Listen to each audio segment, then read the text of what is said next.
All right, here we are. Welcome back to another episode of the Meathead Manual. I am one of your hosts, Mr. Adam Garcia, the meatiest people you've ever fucking seen. With me, as always, is my good buddy, my compatriot, my fucking compadre, Mr. Amber Garris. Say what's up? What's up, everybody? That's right. Welcome back, everybody. It is a good day. It is a great day. It is a day. Yes, it is a day. It ends in Y. Yeah, exactly. So it does. It's a good day. Sorry. Fuck it. I'm in this. I'm in this. You're doing it, folks. No, we're doing it, okay?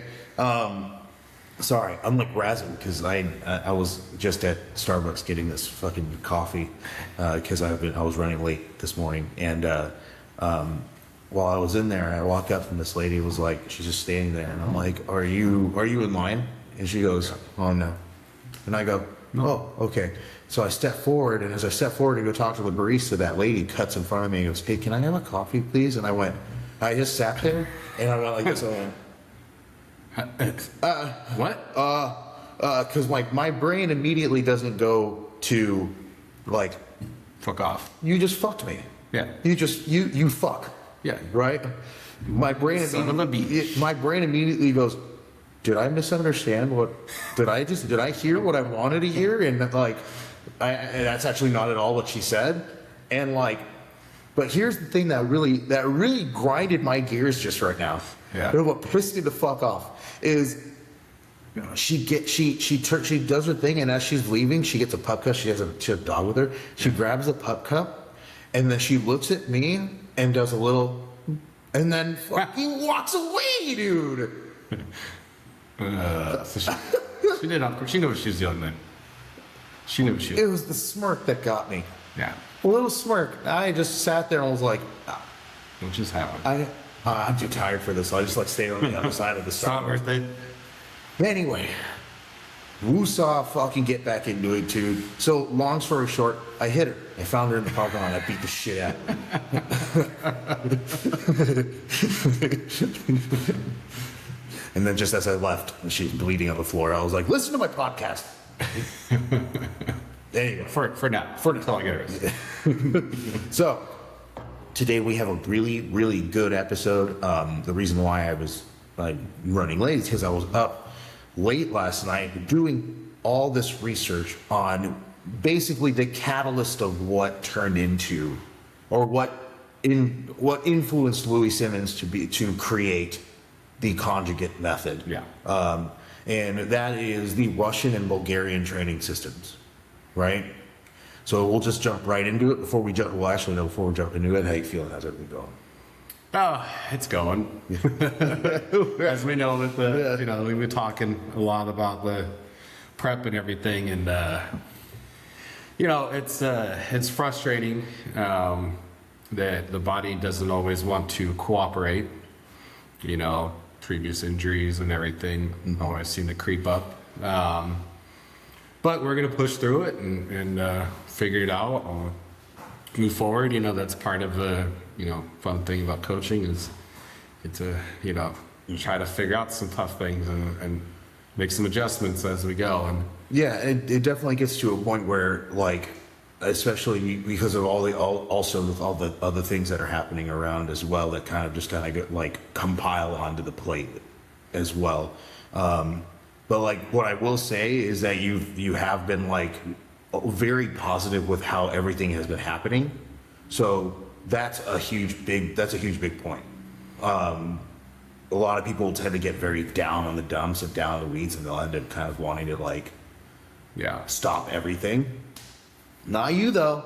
Yeah, there's been those thoughts Of course. Yeah, I mean, but I will say I do like our solution though. I'm not going to complain about doing singles personally. okay, we're just gonna run bands and just say fuck it, keep fucking going. If that honestly, like, if that works, then hey, fuck it, let's run it. With that being said, let's push forward. So, well, how's your training going? How's mine, dude? I'm not gonna lie to you. Since Jen has introduced more of a conjugate style of training for me, dude. Yeah. Like, I have been feeling, and I think also too, it's like my diet has changed I started taking revolutionize Yeah. with with my testosterone, and while I'm taking the Retta, like the food cravings and the food noise in my head, it's been going away, so I haven't had any real cravings for any type of junk food. I mean, really being able to stick to. Now the downside of that is that sometimes, and because it's like, if I don't have that food noise, it's almost like my brain, because as I have what I have, my brain just goes, oh, okay, cool, so you don't have that food noise, you're just not going to eat. You don't need to eat, yeah. Yeah. So it's kind of the balancing act with it is especially for us who are trying to move heavy weight, you still got to eat. You still got to eat a lot of calories. yeah. So the nice part is you don't have cravings for junk food. The bad part is you kind of got to make sure you stay on schedule with your eating, and then almost kind of force feed yourself into like, okay, I'm not hungry, but I know I need to eat right now. Exactly. And and trust me, like I'll get done with a meal, one that like beforehand, before I was even on Reddit, I would just like smash it and be like, that's it. Yeah. Now it's like I'm having to like stop 3/4 of the way in and be like, okay, Breathe. keep going, and like, but the thing about it, and this is something that I've been doing research on it more often, is that because it's been helping with that, the cellular creation and utilization of ATP, dude, Yeah. I am moving so much better in the gym. Yeah. And it's only, I can feel it, like I can feel myself being able to like really push and get under a bar beforehand, like before taking this, and like I guess with how my body would reutilize energy, it would take a while for my CNS to really like get under the bar and stuff like that. But now it's like almost like I can get under the bar, warm up, and boom, let's fucking go. Yeah. And then with the conjugate system, I'm utilizing so much heavier load more often. Nothing like RPE 10 style, but just recently. Still pretty high intensity. Exactly. So just recently I did max effort squat. It was a straight bar with band tension. It was supposed to be an orange band, but we didn't have any, so I subbed it out with 2 reds and a micro mini. Mm-hmm. And that was about 30 pounds each band. Yeah. So I ended with 661 with 60 pound of band tension. And that, dude, if like, Yeah, it looked really good. it moved so well. It moves so fucking well. And it's like, since like really implementing a lot of the stuff that I've been doing to try and like fix a lot of, cause like for me and a lot of other athletes, I feel like after a while, there comes a point in time where people just push strength and they stop kind of trying to look and fine tune technique, right? And I've always been a person of like, doesn't matter. We refine and we sharpen that blade as much as, because I study the blade. But we sharpen that technique and that skill set so that this way, if we can make the technique better, we can move more efficient. We move more efficient, then we have the ability to move bigger weight. I feel like at least that's how I see it in my head. That threw me off. What was that? Oh, it's just some music somewhere. Oh, okay. Fuck. God damn it. But because I think if you notice too, like you can see something, I'm not naming names, but like you can see some like even bigger name lifters. It's like, well, I learned how to squat. I've gotten so good at squatting that I can do that, or I've gotten so good at bench, I've gotten so good at deadlifting. And it's like, yeah, but you could be better. Yeah. You know what I mean? Or there's little things you could try to change and adjust Yeah. or work on. For sure. Yeah. It's really interesting what Reddit does and how powerful it actually is. Like, there's a lot of people who are saying like people should just be on it, even if you don't need to lose a ton of weight.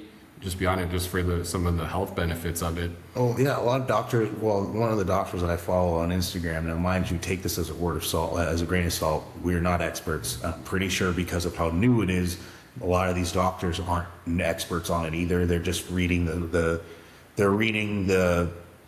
research. Research. Yeah, the research as it comes out, and that is that it helps rebuild the engine, helps rebuild the ability to utilize energy, break down fat, or utilize fat for fat oxidation and stuff like that. It's like, which is really great because it helps with your lipid panel. Yeah. You know, it helps with plaque buildup, it helps with all that stuff. Now, mind you, who's to say that like in 20 years time, two things don't happen? One, it's like we just have a system and a society of super soldiers. And because like 20, 30 years prior, their fucking fathers and grandfathers were just pumping themselves full of peptides and steroids. They just, now the genetic pool has just pushed to a point where there's just like nothing but super soldiers that are, it's just like, the irreparable damage we've done from taking experimental stuff has just made it to where like we're just all in a hospital bed. We're just like, fuck it, just like It was worth it. facing organ failure, but just jacked as shit. Just like, fuck it, whatever, dude. Well, that was there's a new peptide that's coming out that's being researched. So there's one that's already been out for a while, but it's very rare and hard to find, and it's also pretty dangerous because of how effective it is. Follistatin.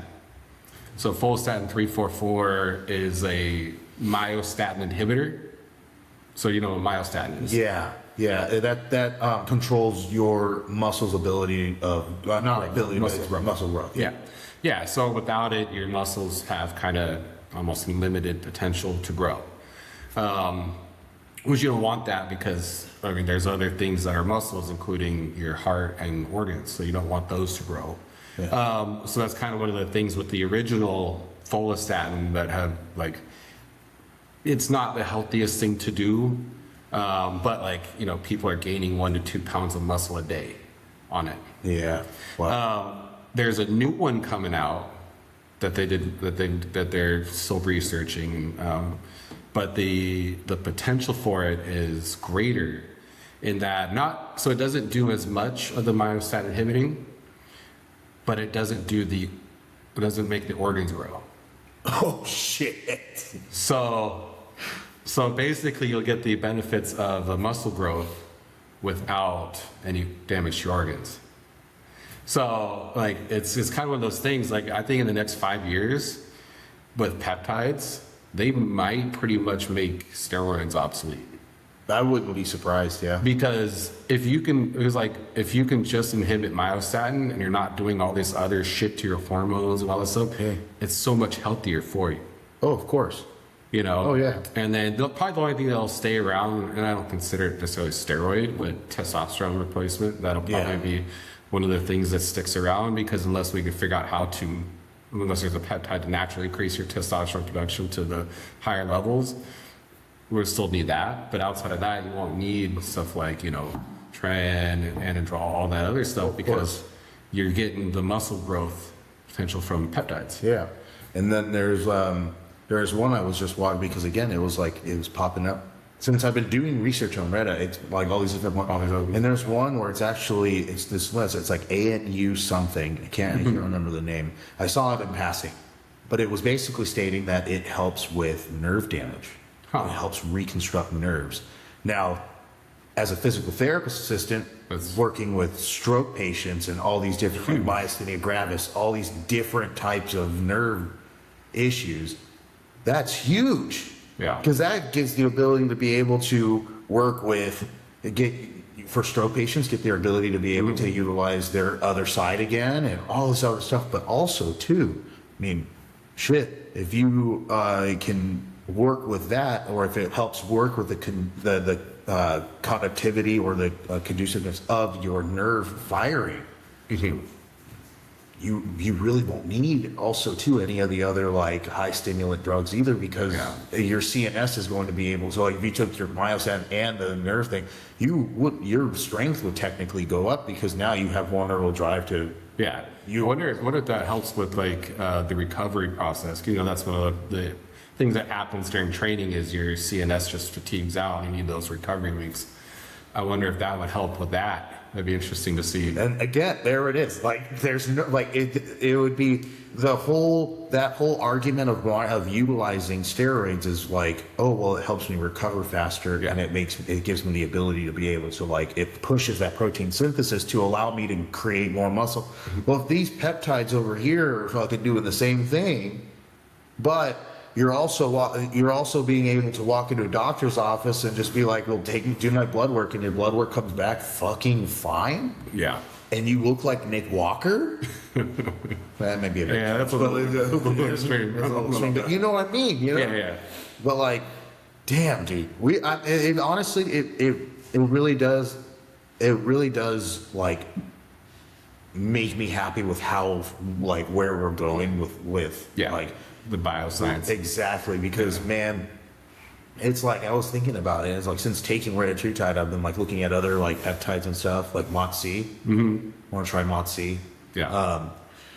But with that being said, let's get into our. We'll have to do a full episode on peptides, do some more research and see, because it's interesting, and I think people are interested in it. You know, very much. The future of it is pretty bright, but yeah, let's get into why we're actually here today. Real quick, I would like to say though that I think, if anything, if we were going to do that, I mean, obviously we don't really know anyone except for Kelly, who's nerds out about it hardcore, so we can always have him on, which we will. Anyway, so going into it, so cool stuff. The Soviet Russian training system and the Bulgarian style training system. Now you're going to see the big differences between both of these, but you're going to see where Louis Simmons of Westside Barbell really did get his ideas for how he created the conjugate system, right? So yeah. So like, I go into a little history, because like I think that's important. Was like the 70s and 80s, with strength training, the Russians were leading the pack in a lot of ways when it came to those competitions, and they were doing a lot of kind of just experimenting with different strength methods and everything, and so that's what kind of grew this, for. Yeah, exactly. It's the biggest thing. I mean, like, the first article that I pulled up on, it was just this big quote that immediately from one of the trainers.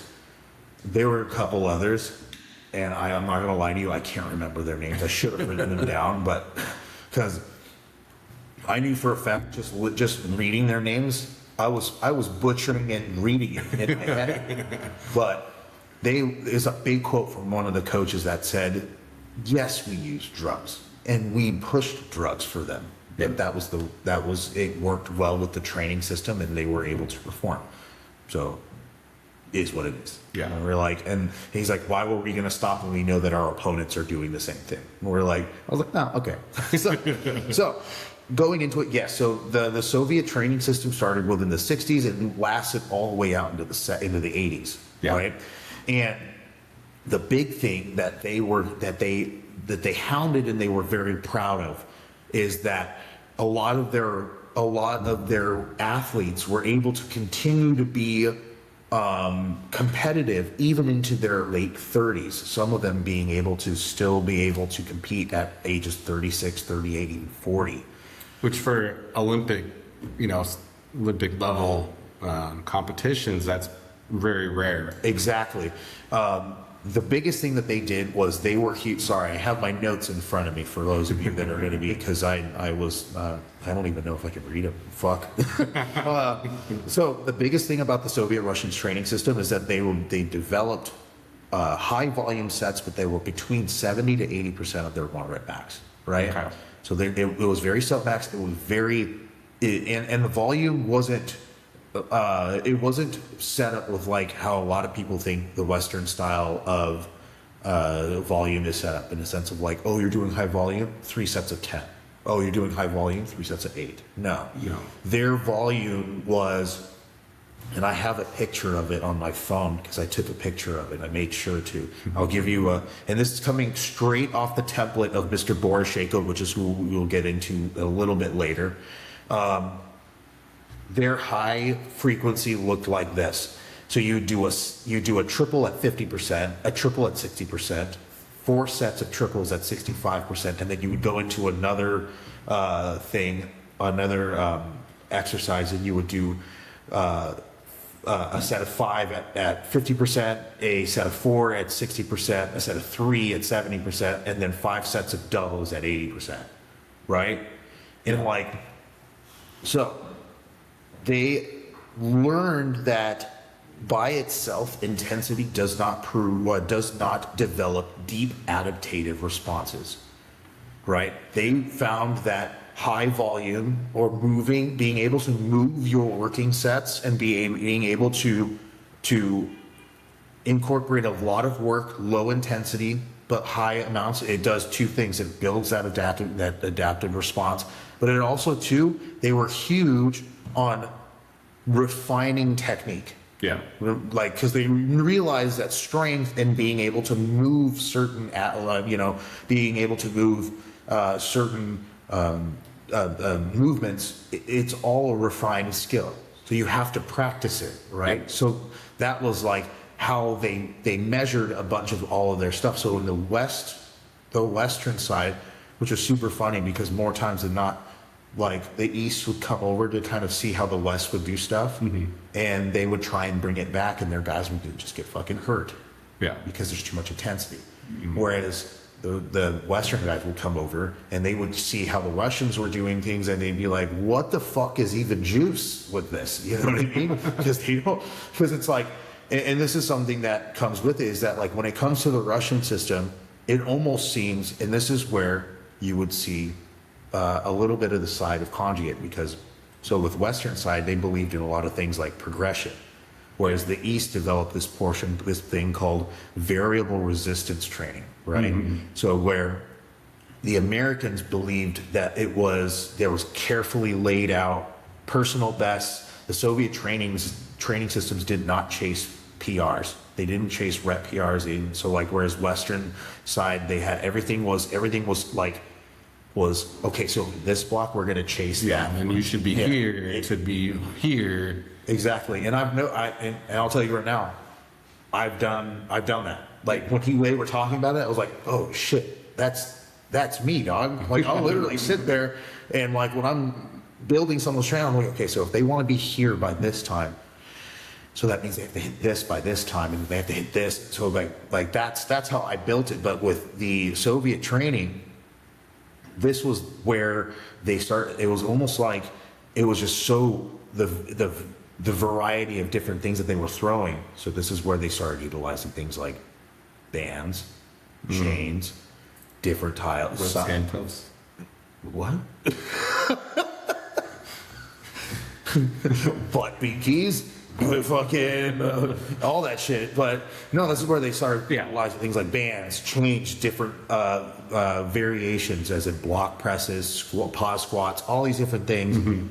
And that's where, but again, it was all for volume, and it was all for, in their style of volume, which was a lot of like pyramid type sets that came up to kind of like your heavier intensity stuff, right? Yeah. And one of the coaches that was huge about it, and who was extremely famous within the powerlifting system, because he created, geez, man, someone quoted close to 1 million high expert athletes from this one system, and that's more Shaco. And the Shaco method that he developed it's funny because it's like, it's not really like he developed it. He was doing this for Russian weightlifting, and then took that and went, oh, we can do other stuff. Let's put it to powerlifting. Yeah. And then powerlifting took it and just fucking ran with it, right? So the big thing is that their biggest thing was that they put a lot of attention towards their recovery, right? And there was no interest in like things like symmetrical or clean on paper type training, right? So like, again, if you looked at if I gave you a block of this type of training, you would go, what is this? There's no you almost seem like it's like there's no specificity. but then you pull it out. Well, I mean, not specific. It's like there's no, it almost seems like there's no direction with it. Yeah. Then you zoom out into the complete macro cycle of how your training was supposed to be. And then you went, oh, because it's like, it wasn't like they didn't base their training off of like, okay, so it's like, okay, so this block you're doing 5s, this one you're doing 3s, this one you're doing 1. So that's like that's what's called wave loading, right? Yeah. You go up and then you come down, you go up and then you come down. Whereas with this, they based their training off of what's known as small, medium, and large days, right? Mm. So you had your small volume mixed in with your medium. So like your large days, you were working tons of sets, yeah. Right? But if you were doing a large day, that was followed by either a small and a medium day, or 2 medium days, or 2 small days. Does that make sense? Yeah. And it was like, if you looked at it, and I have the chart on my phone as well, if you pull it out and zoom it out, it's literally just like, you have a huge table, you have a huge build of volume that goes like large, small, medium, large, small, medium, right? And then once you get to competition, tapers off, yeah. Right? And now the specificity that comes with it is yes, there's still like pec work, there's still accessory work and stuff like that. But the majority of the work was done in the main movement, because again, strength is a skill. So that's the refining of that technique to be able to, right? So training becomes refining a skill. The attention towards setting appropriate weight with appropriate level of difficulty to refine the skill, and then you would assign the amount of work with those practice touches to elicit the adaptation, right? And then you can track how often so like how they would basically like do it, and this is what kind of turned into the RPS system, right? Okay. So for those of you that are listening, there are 5 big main like programming types. You have your linear, you have your block, you have your daily or weekly undulating, you have your conjugate system, and then you have your RPS. And now RPS, I can't remember what RPS stands for, but RPS is basically, if I gave you a training system, if I gave you your block and you just ran this workout, mm-hmm. Right? And RPS is basically, in a nutshell, I'm not saying it's completely this, but in a nutshell, RPS is basically, I'm going to give you this workout, right? Like 5-3-1. Let's say 5-3-1. Yeah. I'm going to give you 5-3-1 until it stops working. And then once it stops working, we change it, right? So like that's a close to what RPS is. Very rough, but that came from also the Shaco and the Soviet Russian training system, and that is because it would be like, okay, so we're going to keep doing this. Okay, so we're not getting the adaptation that we're getting anymore. Okay, so we change it. Yeah, change it slightly, right? Now, how does that change? How does that differ from how the Western side was doing it? So the Western side was very bodybuilding influenced, right? They believed that, okay, well, if we're going to get stronger, we have to get the whole body stronger. They believed that the amount of work performed and all the focus was towards the effort. Like, how hard was the work done? If the work was hard, then that means we're eliciting that. Yeah, should be getting adaptations needed. And that's where that's where the thing of top sets came from. Mm-hmm. Max effort or maxing out, and like regular jumps in weight also kind of helped, and that's where the thing of progressive overload came. Yeah. And that was the stark difference between both the Western and Eastern side. Western side was very progressive overload. How do we pyramid this? How do we make this clean? Whereas the Russian side was like, everything is so chaotic. We're going to make this extremely chaotic and very, very hard to adapt to, because that's where they found people were able to elicit responses in strength, right? So they weren't too focused on the max effort, Yeah, exactly. It was very volume driven, focused on getting more repetitions in with the practice, and they had. So what it sounds like, though, they had even the warm-ups, or quote-unquote warm-ups, but they had the build-up even like programmed out So it wasn't just like, here's your top set. This is what our goal is for the day. We're doing 1 by 2 at this weight. It was like, all right, we got this weight, building all the way up to quote unquote top set. Exactly. And then your top sets were basically multiple sets at like an 80% range. Excuse me. Do they ever really touch into like the 90s much, or is that very rarely? Yeah, so they did periodize. They had different phases, right? So in your phase 1, in the macro cycle, there's 3 phases, right? So the first phase, that was where the refining and the accumulation of your lifts were done, right? So when you're during that time in your off season, that's where they were doing their sub max 7, 6, anywhere between 65 to 80% of their 1 rep max. They were really developing that skill. They were building and putting lifts under the belt to get really, really, really good at what they were doing, right? And refining that skill and technique. Into the phase 2, which is going towards the meet, that was when bigger percentages of weight were made to put in practice and apply what they learned during the first phase into better play. And that was where they would go into anywhere between 90 to even close to or over 100%. Okay. Right? And that, but again, much like anything else in life, and I think this is why they were able to stay so healthy, and they were able to stay in the game for so long, is because if you look at it, especially, I mean, I didn't really want, they didn't say exactly how long that second phase was, but it wasn't very long. Yeah. Right?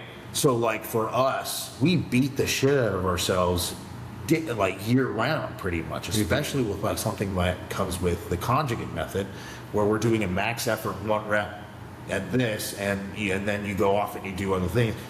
Recovery is still a big thing, but that was a big thing that especially Boris Schaefer was very big on, was how it doesn't matter what you do in there, it matters about how good you are at recovering. Yeah. I need you to recover to be able to come in and do it again, and then come back and do it again, and then come back and do it again, right?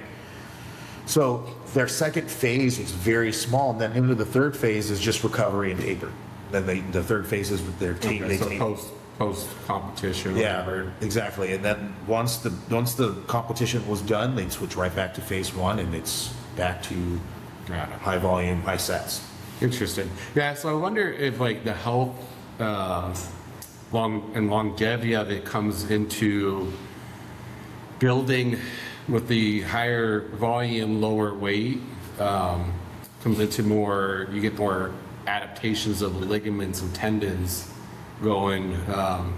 You're still getting the muscle adaptation, get stronger, but like the ligaments and tendons are able to keep up. Whereas I think with potentially my idea is that like with more linear progression where you're pushing the weight at higher intensity, the muscles get stronger, but the ligaments and tendons aren't able to keep up, and I think that potentially is where the injuries happen. Exactly. Is kind of what I'm gathering from this. Exactly. So it's an interesting idea there, because that with any sort of strength training, that's always kind of what ends up happening, is where injuries come from, is just your ligaments and tendons, especially when you're pushing drugs with it, your ligaments and tendons can't keep up with the amount of weight you're able to push. Exactly. So eventually, that catches up to you, and either you have a bad day, or you weren't hydrated enough, didn't sleep well enough, or maybe you tweaked something before and you weren't able to fully recover, and then something snaps. Whereas it sounds like with this Russian method, since they're very short periods of time where they're going high intensity, they didn't put that same strain on the tendons for long periods. They were able to let the tendons and ligaments grow. Exactly. And which kept them in the game a lot longer. It's really interesting. Yeah. That's one of the big things that I think most athletes who participate in struggle with is your ligaments and tendons just they're happy a lot of times. Exactly. And here's the thing, how does this apply to the conjugate system? right? How does this become kind of like a little bit of a framework into how the conjugate system is? Well, when Louis went over to Russia to go and see how they were training, that is where the max effort and variation method came from, right? Yeah. It came from that Russian style because, and each week, and I can pull up, you can, and for any of you that are really wanting to look it up, just go on Google, type in Boris Shako training style, Boris Shako training method, and then his workouts will come up, and you will see from day to day, week to week, obviously you're doing some form of, like, there's obviously different ones that are like, oh, this is deadlift emphasis, or this one's more of a squat emphasis, but then it's like you have a normal, like, squat, bench, and deadlift. Yeah. You're training 4 days a week, you're doing one or two of those different, of those lifts, but they're different variations, right? One of the things he was really good at, or one of the things that he started really like introducing, is a like deadlift bench deadlift or squat bench squat, right? So you, like, Matt, you go in, I have you go and hit a bunch of like a variation squat. You do those lifts, you get it done, you go and you do bench, you do your bench sets, and then you look back and you have to go back and do squats again. Right? And it's like, but it also too, because of those methods and because he was always like the amount of work, the amount of volume, this is why a lot of his athletes never got tired or never shat the bed when it came to going into competition. Yeah. Right? Because if you think about it, a powerlifting meet is a very long day, depending on what federation you go for. When I was with Chris and my friend Jack, over at, that's okay. We keep going.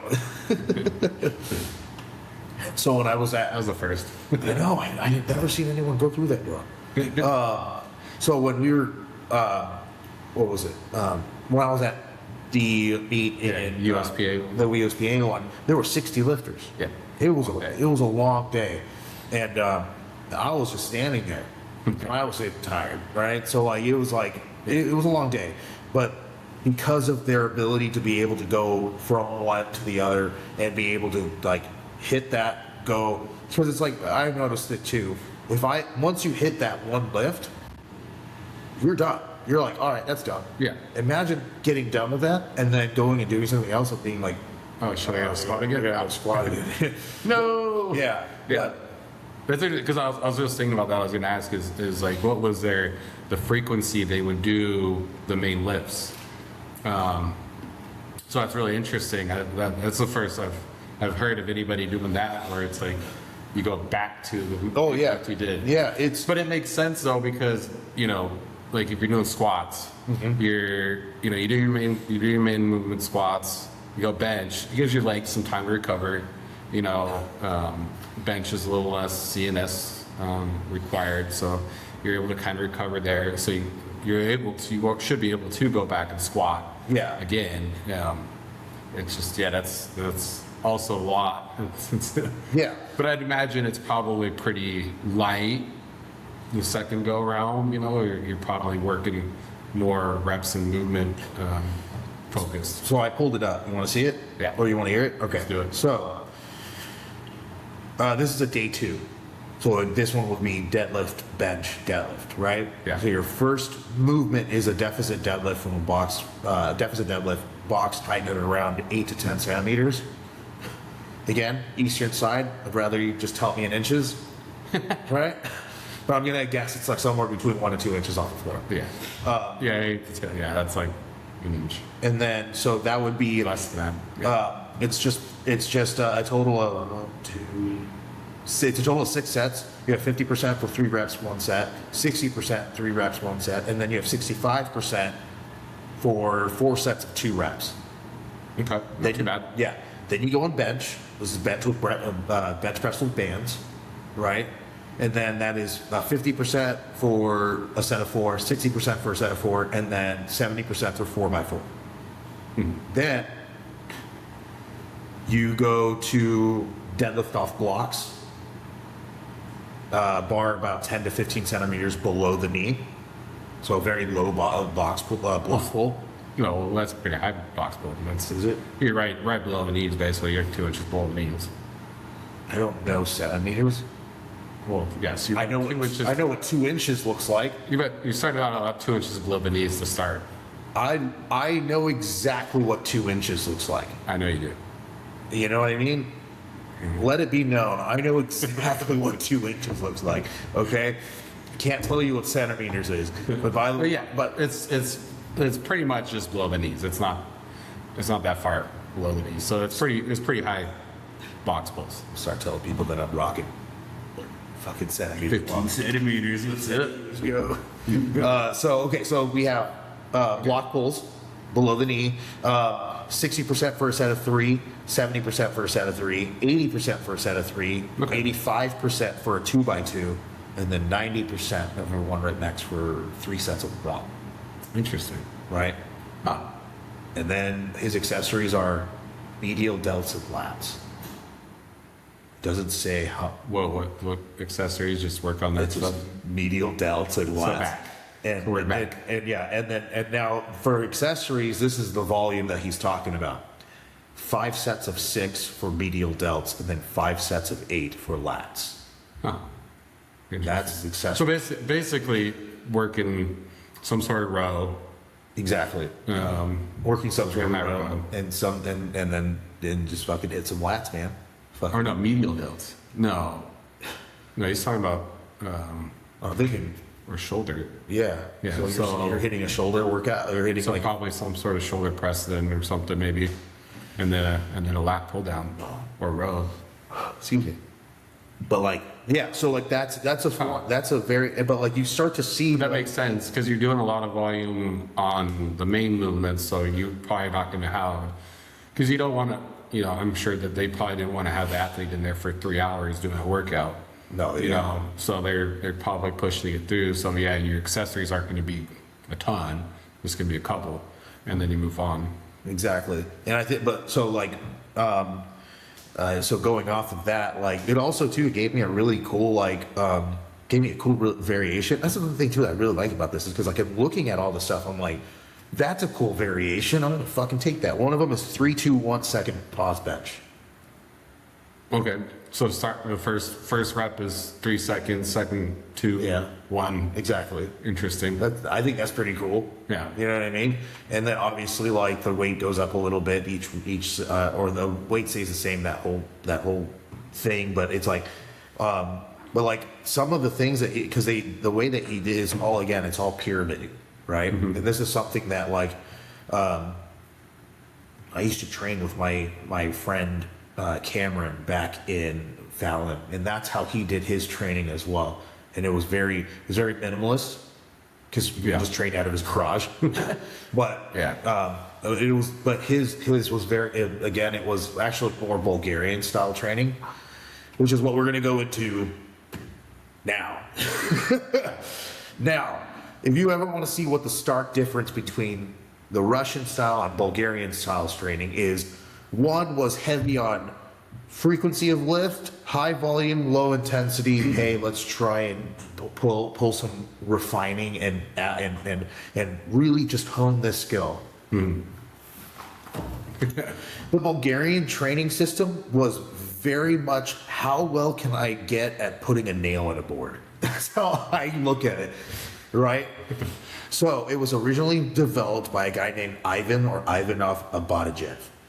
Okay. Right? That's fuck. That's fuck. Ivan. Yeah, that's well, that. Yeah, If you're named Ivan, you have a big yeah. big shoe to fill. Well, I mean, there was either because I'm seeing one of two. It's either Ivan or Ivanov. Well, I think there's the English version and then what the native tongue is, like how you'd say it. That's true. That's very true. And now, so this training evolved from Russian training, right? However, from what the story is, because I got this from Max Aida, he's a weightlifting coach for RP Strength Systems. How it started was when Ivan would give his guys, okay, I'm going to leave for the day. You guys have still these sets to do, and then he would leave. And one day he got to the train station and he was like, oh, fuck, I forgot my wallet. So he turned around, went back to the training center. And when he got there, like, he left 3 minutes ago, but when he got back, he looked at the window and he saw his athletes putting away their weight as if they weren't doing. So he got pissed off, walked into the gym and said, I'm going to stay here from now on until you guys are done training. And by the way, for the next however long I say, you will do a 10 by 10 of this certain, you will do a 10 by 10 of this certain lift every day for the foreseeable future. To which that birthed what the Bulgarian training system was. The Bulgarian training system is a quote unquote, but just do more type style. Yeah. You are doing, if you are bad at something, or if you choose to do, like, you choose a lift, because you can't do this with all 3 lifts. You choose a lift, and the one that a lot of people utilize this for is squats, right? And this is where a lot of, if you are one of the older type, of lifters nowadays, it was big when I was coming back, or I was coming up in strength sports, and that is the Smolov system. Okay. Right? Did you ever hear Smolov? Yeah. Smolov, in a sense, is a little bit more of a refined version of the Bulgarian training system, in a sense that you are squatting every day. Yeah. You squat every day. And now here's the difference, though. In Smolov, you are doing different percentages. You're not just doing a 1 rep max. You're testing a certain certain max, but it's not. From what I remember, it's not exactly find a new rep max.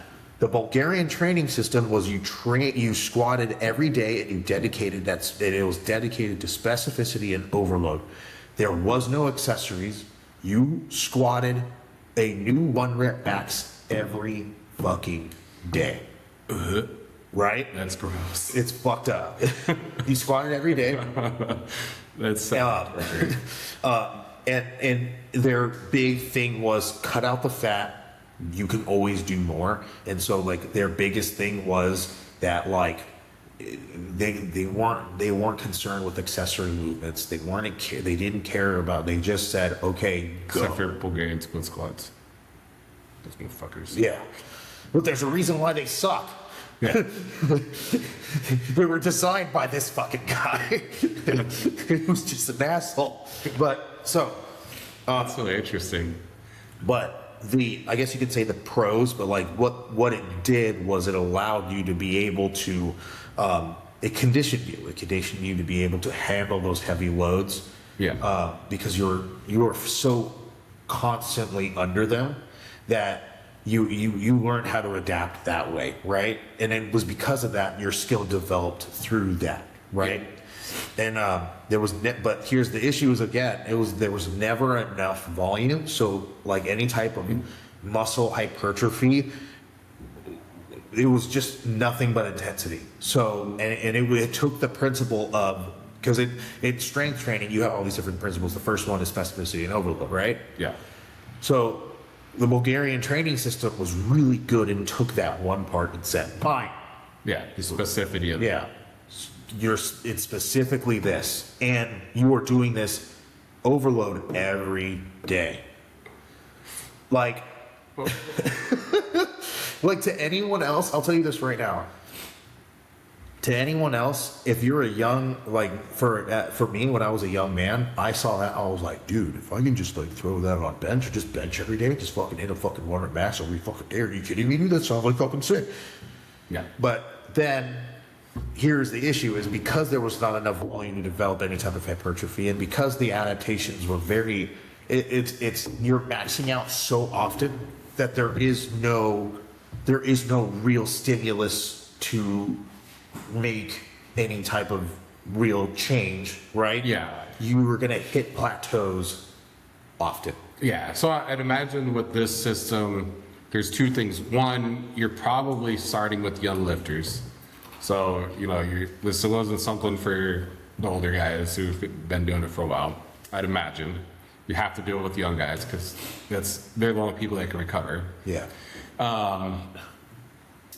I'd imagine that, yes, you would probably you probably get a big jump in results early, and I imagine you plateau pretty quick, because what we know about muscle and growth and strength adaptation is a lot of it happens during the recovery phase. So if you're squatting every day, you're probably not recovering enough to get that adaptation. Is what I think about when I hear this program. Now you do get a lot of, like you're saying, with specificity of it, in that you're practicing the movement a lot. So you're going to get a very good neurological adaptation to it. So you're going to build a really good mind to muscle. Your brain's going to know how to do this in your sleep, which is similar to how you would train, like if you're doing a sport. If you're a pitcher, guess what you're doing every day? You're throwing. So you're practicing that movement every day, and you're building that repetition. Yeah. Again, the issue with that is because of the intensity, I'd imagine eventually your body is just like, all right, I'm done.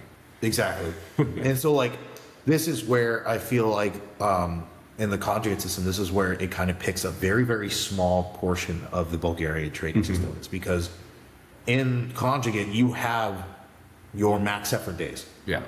Right? And because the biggest pros that come from the Bulgarian training system, it's like you said, it's very, very specific, and you get really, really good at moving your maximal loads, right?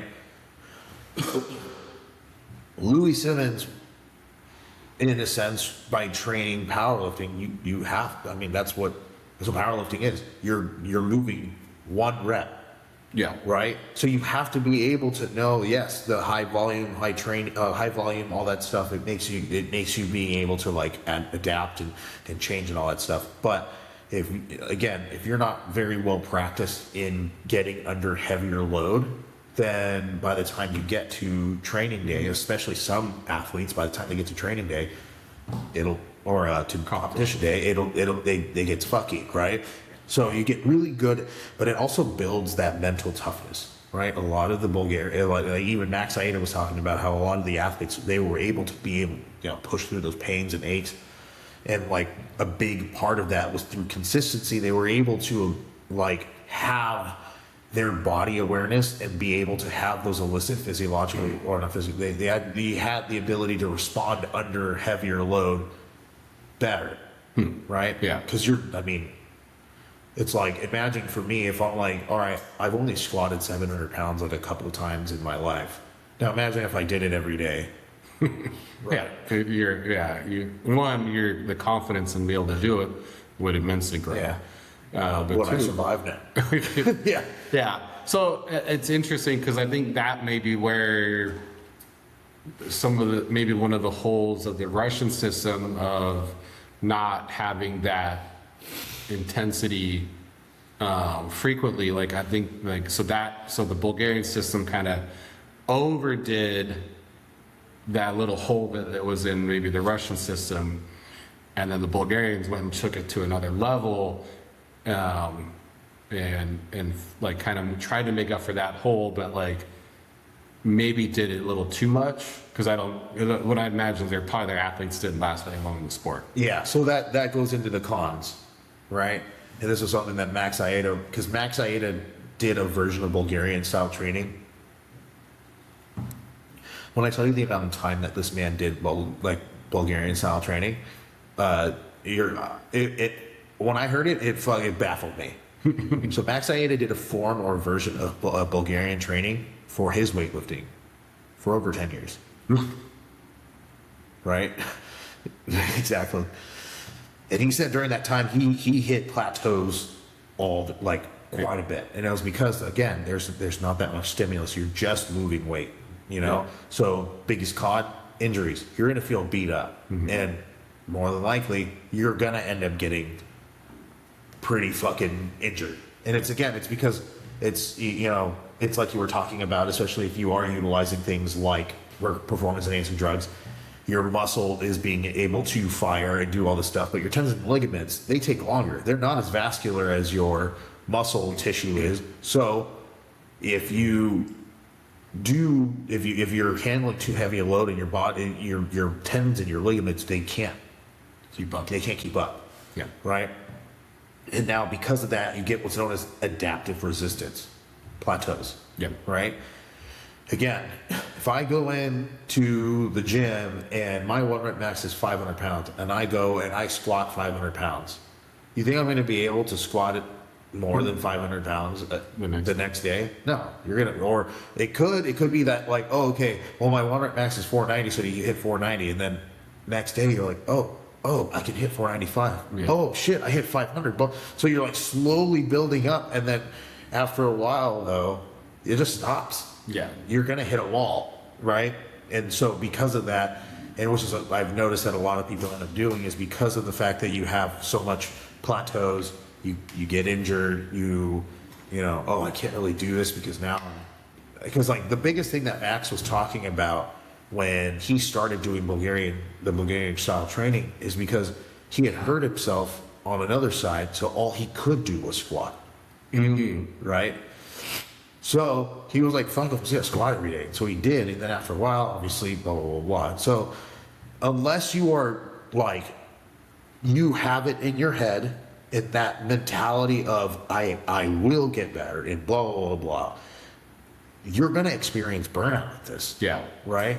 So that's why I think that's where I think what Louis did was kind of genius, is he took a little bit of both, and he realized that like, okay, yes, we need the specificity of movement frequently, but also we need to recover.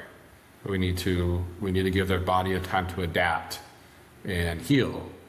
And I think like that's where, because he came up with like the idea of like speed days, you know, your max effort days, you know, different days to throw in where it's like, okay, maybe you're squatting, you know, pretty frequently throughout your program, but it's not all max effort. It's all right, we'll do a speed day, which is 40 to 50% bands and stuff like that, or chains. And then so then you're mixing in, you're still getting the specificity of movement, but you're also not putting a massive load on your CNS. You're allowing your CNS to recover, so then you can go do a max effort day next, you know, and within a couple of days.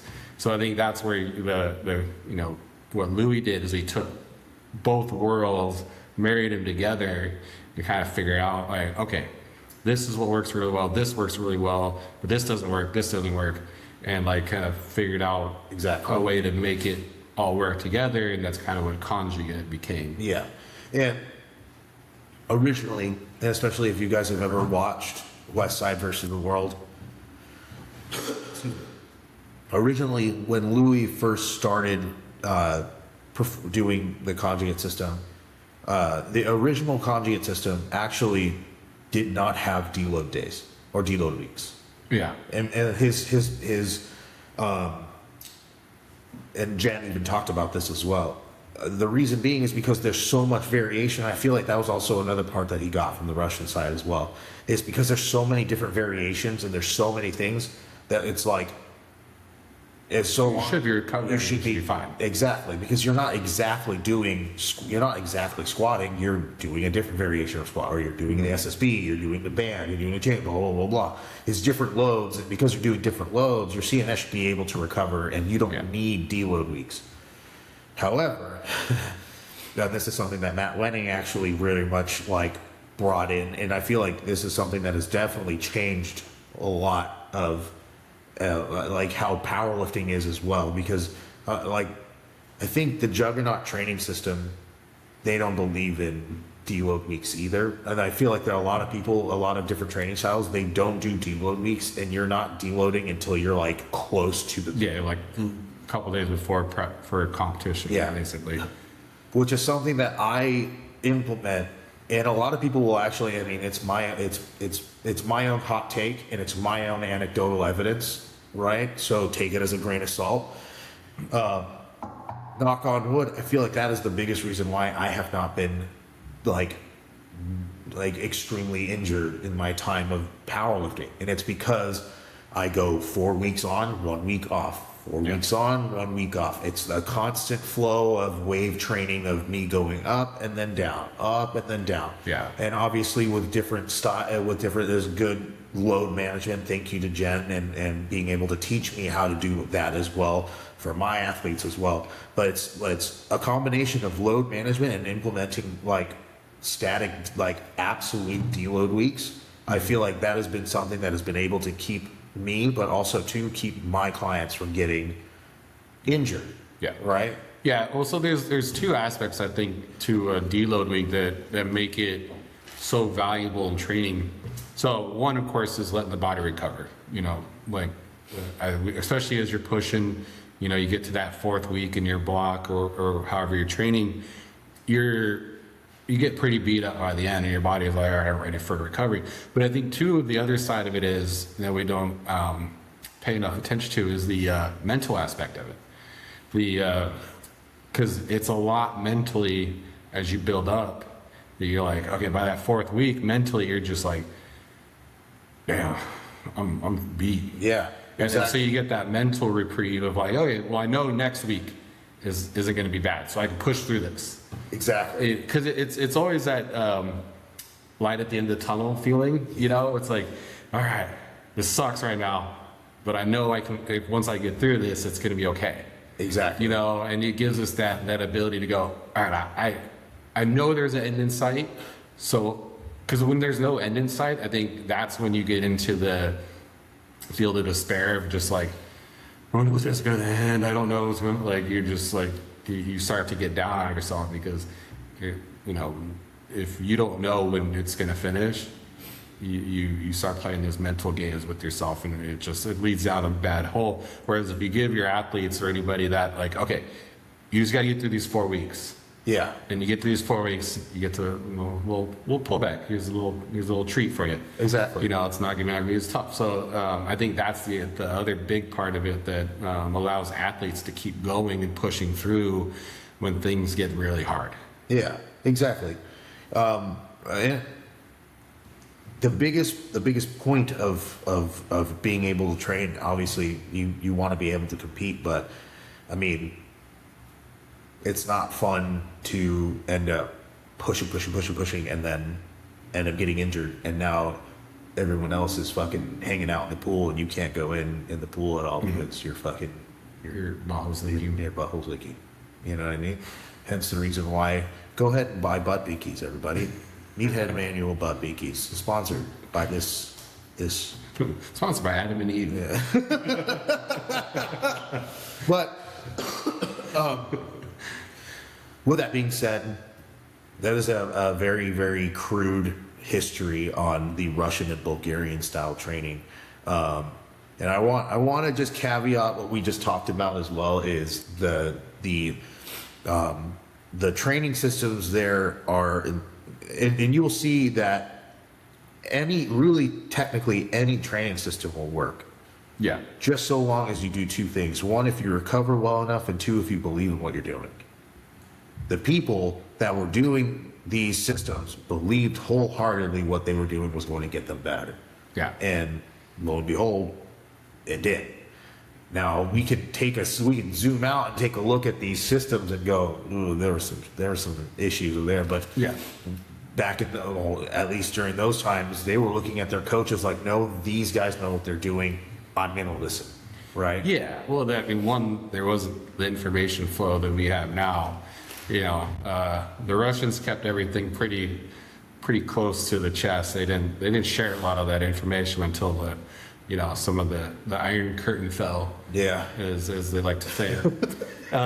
So you didn't have all these different options available back then. So it was like, all right, my coach is my information, and they I mean, this is what the Russians are good at. They're very good at like, this is your sole job.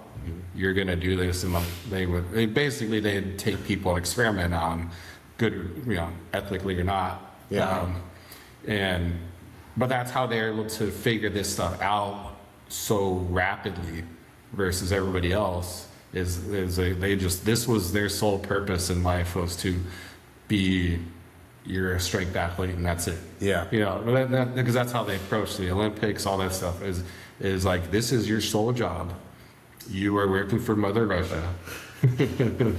Your sole job is to make gold medal for Mother Russia. You do anything else, it is death. Bullet to head. You put you down like how does it go? Lassie? Have you heard of Lassie? Have you ever seen that show? It's a very nice show. But we will put you down.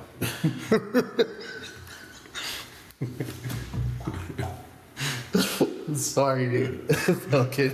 Dude, like, I mean, you joke, but it's not that far from the truth. it's not, but that's what made them so dominant. Yeah. If you look at here in America, our Olympic teams, our Olympic athletes, once they're done training, they go to work. Yeah, they have regular lives. They have regular lives.